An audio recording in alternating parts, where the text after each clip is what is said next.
முதல் நான் என்ன சொல்லியிருக்கேன்?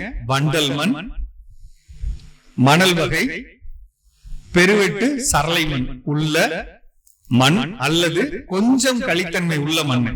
இந்த மண்ல எல்லாம் சாயந்தரமா இந்த வெயில் காலத்துல பாய்ச்சணும். இந்த சாயந்தரமா பாய்ச்சிருப்ப என்ன நடக்கும்? இது எந்த மண்ணுக்கு? மணல், மணல் சார்ந்து குறைந்த களிமண் உள்ள இடங்களுக்கு. இதே களித்தன்மை அதிகமா இருக்கு. அப்ப எப்ப பாய்ச்சணும் தண்ணீரை?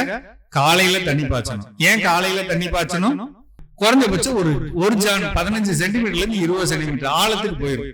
இப்ப அந்த மண்ணை ஃபுல்லா ஈரப்படுத்தி வச்சிருக்கா. இப்ப ஒரு கரும்பு பயிர் இருக்குது. இந்த கரும்பு பயிர் எவ்வளவு தண்ணீரை எடுக்கணுமோ அது எடுத்துட்டு, வாழை போட்டிருந்தா எடுக்கணுமோ எடுத்துட்டு, மீத தண்ணீரை வெயில் வர வர பாதி ஈரம் மேல போயிடும், ஆவியா பாதி கீழே போயிடும். அப்ப அந்த இடத்துல ஒரு சமமான ஈரம் இருக்கும். 20 லிட்டர் தண்ணி பாய்ச்சோம்னா 5 ஆவியா போயிடும், 5 அந்த அடுக்க விட்டு கீழே போயிடும். சமமான தண்ணீர் மட்டுமே நடுவுல இருக்கும். இது எப்ப? உணவு தயாரிக்கிற 9 மணில இருந்து 1 மணி வரல வளர ஆரம்பிக்கிறப்ப அது எதை சாப்பிடும்? மண்ணில் இருக்கக்கூடிய மட்டு பொருளை சாப்பிட்டே வாழ்ந்துட்டு இருக்கும். ஒரு நேரத்துல மட்டு பொருள் இல்லாம போனாலோ அல்லது மட்டு பொருள் அது சாப்பிட முடியாத மாதிரி பயன்பட இல்லாம இருந்தாதுன்னா எதை கடிக்கும்? நம்ம வேற கடிக்கும். நம்ம வேற கடிச்ச உடனே அந்த இடத்துல நமக்கு எப்படி புண்ணு வருதோ அது மாதிரி புண்ணு வந்துடும். இப்ப வாயில புண்ணு வந்தா நம்ம சாப்பிட முடியாது. அதே மாதிரி வேர்ல புண்ணு வந்தா பக்கத்துல இருக்கக்கூடிய தண்ணீரையோ உணவையோ எடுத்துக்க முடியாது.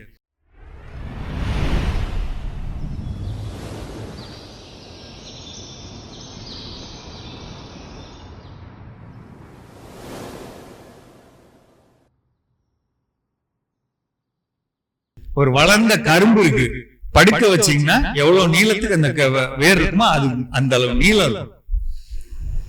ஆழம் எவ்வளவு இருக்கும்? நம்ம போர் போடுறப்ப பிட்டு மாட்டுவாங்க பாத்துறீங்களா? முதல் எடுத்த உடனே பெரிய பிட்டு போடுவாங்க, கடன்னு வேகமா போயிடும். திருப்பி அடுத்த அந்த பெரிய பிட்டை தூக்கி போட்டு அடுத்த பிட்டை மாட்டிட்டு இறக்குறப்ப கொஞ்சம் ஒரு கடின பாறை, இலகு கடின பாறையில இறங்குது பாத்தீங்களா? அதான் சட்டு பாறைன்னு சொல்றது. இந்த சட்டு பாறைக்கு மேல இருக்கக்கூடிய எளிமையா மண்வெட்டியில தோன்றுனா நம்மளால முடிஞ்ச அளவுக்கு தோன்ற மாதிரி இருக்க மண்ணு பாத்தீங்களா? இந்த மண்ணு தான் நம்மளுடைய வேர் போகக்கூடிய மண்ணு. பாறைக்குள்ள மண்ணு வேர் போகாது. அந்த மட்டத்துக்கு மட்டும்தான் நம்ம தண்ணி பாய்ச்சணும். இப்ப போலூர் இருக்கு பாத்தீங்களா? திருவண்ணாமலை போலூர் மலையடி வாரத்துல இருக்கக்கூடிய போலூர்ல இந்த மேல இருக்கக்கூடிய மண்ணோட உயரம் எவ்வளவு இருக்கும்னா ஒரு சில இடங்கள்ல 1 அடி இருக்கும். இவ்வளவுதாங்க இருக்கும். அதுக்கு அடுத்து தோண்டினீங்கன்னா சட்டு வந்துடும், நொயங்கின்னு சத்தம் கேட்கிற மாதிரி கல் வந்துடும். சரிங்களா? ஒரு சில இடத்துல அதிகபட்சமா 2 அடி இருக்குங்க. ரொம்ப ஒரு சில இடத்துல ஒரு 2.5 அடி இருக்குங்க. இவ்வளவுதாங்க அந்த செம்மண் பகுதியில மேட்டுல போலூர்ல. இந்த பக்கம் நீங்க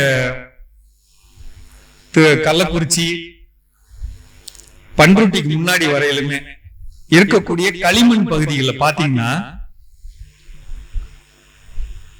உத்தேசமா 6ல இருந்து 7 அடி ஆழத்துக்கு களிமண் இருக்குங்க. அதுக்கப்புறம் வெள்ளை மண் வரும். ஒரு சில இடத்துல 3 அடிக்கு களிமண் இருக்கு, அதுக்கப்புறம் வெள்ளை மண் வரும். கிணத்தோட சைட்ல பாத்தீங்கன்னாலும் தெரியும், அந்த அடுக்கு மேல களிமண் அடுக்கு இருக்கும், கீழே சுண்ணாம்பு அடுக்கு இருக்கு. இதை எதுக்கு நான் சொல்றேன் அப்படின்னாங்க, நம்ம எவ்வளவு தண்ணி பாய்ச்சணும், எவ்வளவு பாய்ச்சணும் தெரிஞ்சு பாய்ச்சணும் அப்படிங்கிறதுக்காக நான் இதை சொல்றேன். சாயந்தரம் ஏன் பாய்ச்சணும், எவ்வளவு அளவா தண்ணி பாய்ச்சணும்.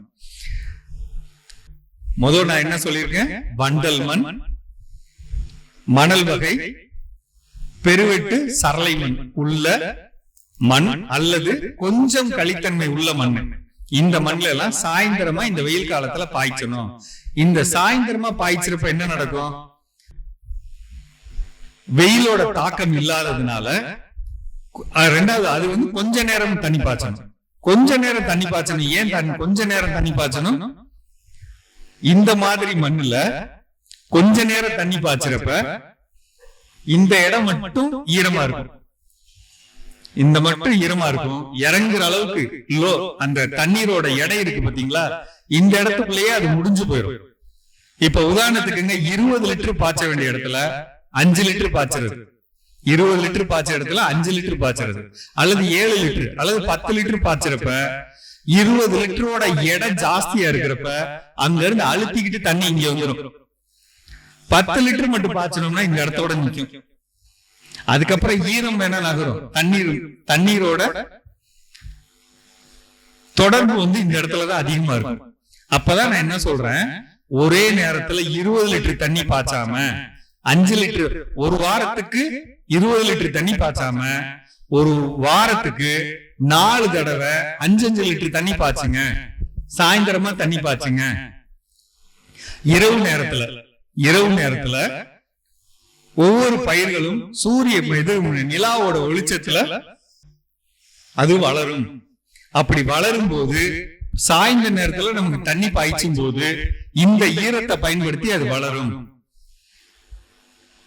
இது எந்த மண்ணுக்கு? மணல் சார்ந்து குறைந்த களிமண் உள்ள இடங்களுக்கு. இதே களித்தன்மை அதிகமா இருக்கு. அப்ப எப்ப பாய்ச்சணும் தண்ணீரை? காலையில தண்ணி பாய்ச்சணும். ஏன் காலையில தண்ணி பாய்ச்சணும்? திருப்பி சொல்றேங்க, காலையில் நேரத்துல தண்ணி பாய்ச்சணும். ஒரு உதாரணத்துக்கு 6 மணிக்கு தண்ணி பாய்ச்சணும்னா 6ல இருந்து 8:30 மணிக்குள்ள அந்த தண்ணி, நீங்க பாய்ச்சின தண்ணி எல்லாம் ஊறி அப்படியே மெதுவா அந்த மண்ணுக்கு ரவை மாதிரி இருக்கும். அந்த மண்ணு அல்லது மைதா மாவு மாதிரி இருக்கும். அந்த மைதா மாவுக்குள்ள இருக்கக்கூடிய ஓட்டைகளோட அளவு ரொம்ப சின்னது. அது ஒளியா மெதுவா இறங்கி கீழே வந்து 2.5 மணி நேரத்துல குறைஞ்சபட்சம் ஒரு ஜான் 15 சென்டிமீட்டர்ல இருந்து 20 சென்டிமீட்டர் ஆழத்துக்கு போயிடும். இப்ப அந்த மண்ணை ஃபுல்லா ஈரப்படுத்தி வச்சிருக்கா. இப்ப ஒரு கரும்பு பயிர் இருக்குது. இந்த கரும்பு பயிர் எவ்வளவு தண்ணீரை எடுக்கணுமோ அதை எடுத்துட்டு, வாழை போட்டிருந்தா எடுக்கணுமோ எடுத்துட்டு, மீத தண்ணீரை வெயில் வர வர பாதி ஈரம் வந்து மேல போயிடும், ஆவியா பாதி கீழே போயிடும். அப்ப அந்த இடத்துல ஒரு சமமான ஈரம் இருக்கும். 20 லிட்டர் தண்ணி பாய்ச்சோம்னா 5 ஆவியா போயிடும். 5 அந்த அடுக்க விட்டு கீழே போயிடும். சமமான தண்ணீர் மட்டுமே நடுவுல இருக்கும். இது எப்ப? உணவு தயாரிக்கிற 9 மணில இருந்து 1 மணி வரலாம். 9 மணில இருந்து 12, 12:30 மணி வரலாம். இதுதான் உணவு தயாரிக்கிற நேரம். அந்த நேரத்துக்கு அந்த பயிருக்கு வேணுங்கிற ஈரம் இருந்தா போதும். அளவுக்கு மீறி தண்ணி இருந்தால், அளவுக்கு இப்ப நான் காலையில 6 மணிக்கு பாய்ச்ச சொன்னேன். 2.5 மணி நேரத்துல கீழே இறங்கி ஒரு சமமா நிலம் ஃபுல்லா பரவி இருக்கும்.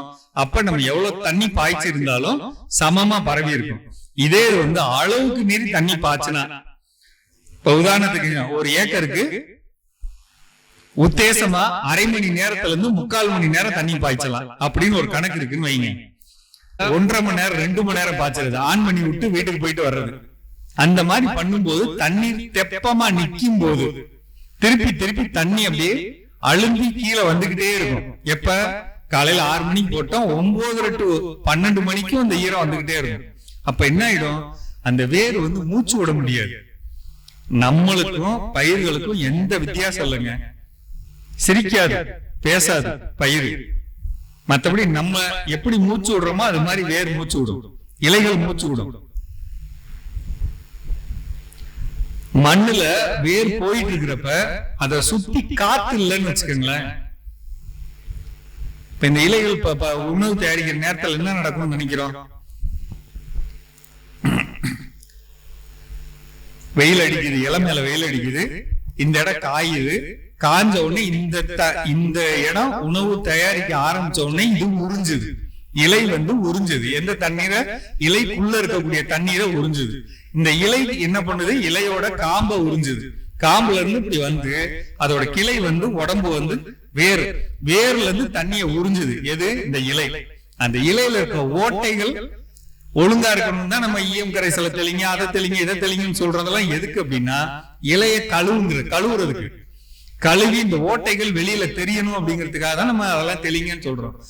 தெளிச்சிட்டோம்னா இலை தெளிவா இருக்கிறப்ப, இந்த தண்ணீரை உறிஞ்சி எடுக்கிறப்ப இது வழியாக அந்த தண்ணீரும் சூரிய ஒளியிலிருந்து கிடைக்கக்கூடிய அந்த ஆற்றலும் இணைந்து ஒரு செல்லுலோசா மாறி அது இலையா வருது. இப்படிங்கிற ஒரு காரியம். இது வந்து கொஞ்சம் உள்ள போனா இது வந்து புரியாத மாதிரியே ஒரு அமைப்பு இருக்கும். ஆனா இதுல நம்ம தெரிஞ்சுக்க வேண்டிய ஒரே ஒரு காரியம் என்ன அப்படின்னா, அளவுக்கு மீறி தண்ணி இருந்தா, வேர்ல அளவுக்கு மீறிய தண்ணி இருந்தா வேர்களால மூச்சு விட முடியாது. மூச்சு விட முடியல அப்படின்னு சொன்னா அந்த வேரை சுத்தி தவறான பூஞ்சைகள் வளரும், தவறான பாக்டீரியாக்கள் வளரும். இதெல்லாம் எங்க இருந்து வரும்? மண்ணிலே இருக்கும். மண்ணுல இருக்கக்கூடிய இந்த தவறான பூஞ்சைகள் வளர்ந்து அந்த வேர்களை சுத்தி அதிகமாக வளர ஆரம்பிக்கும். வளர ஆரம்பிக்கிறப்ப ஒரு அளவுக்கு மேல அதோடைய பெருக்கம் அதிகமா இருப்ப பூஞ்சைகளை புரிஞ்சுக்கணும்னா சொல்றேங்க. இப்ப உதாரணத்துக்கு பிரெட், நம்ம வீட்டுல பிரெட் வாங்கி வச்சிருக்கோம் அல்லது தயிர் போட்டு வச்சிருக்கோம். ஒரு அளவுக்கு மேல போனா அது மேல ஒரு பூஞ்சானம் படியும்.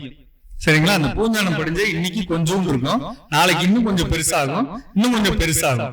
எப்படி அந்த பிரெட்ல படிகிறது. அதே மாதிரி இந்த ஒரு சில வகையான பூஞ்சைகள் அதிகம் வளரக்கூடிய உணவுப் பொருள்கள் அந்த மேல வளர்றதெல்லாம் பாத்தீங்கன்னா, இப்ப ஊறுகாய் போட்டு வச்சிருக்கோம், கொஞ்சோண்டு பூஞ்சை வரும் ஒரு நாளைக்கு. அதுக்கு அடுத்த நாள் பாத்தீங்கன்னா அதோட வளர்ச்சி அதிகமா இல்லை.